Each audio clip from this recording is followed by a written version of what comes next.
Tulikuwa tumeabiri Nissan tukitoka Chomisia tunaenda Kericho kwa sherehe ya harusi.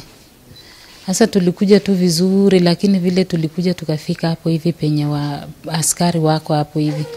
Tukapita polepole. Baada ya hapo ndio hii gari ikaanza tu kukaa kama yenye na yumba, yani imekosa kitu fulani. Sasa kuna mama alikuwa nyuma yangu akaambia driver, ni shida gani, wewe unafanya nini? Akajaribu kupindua hii gari ni kama anataka elekeza kwa mlima hivi isianguke huku chini. Na gari naye inarudi tu kwa barabara. Kuna gari ilikuwa mbele yake akaipita hivi akaenda mbele. Tena akajaribu kuenda hivi, lakini hiyo gari inakataa tu, inataka kulalia huku upande wa chini. Ikakuja tu hivyo, akakuja akafika kwa pumps zingine. Hiyo gari ingeanguka tu huku nyuma, lakini ilienda mpaka mbele. Ingeangukia tu hapo penye ilikuwa roadblock mbele kidogo. Nikatazama juu naona tu gari imekuja kwa ubaya.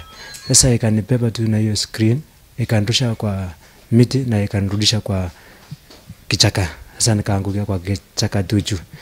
Sasa sikuona sasa after hapo vile hiyo gari ikaenda.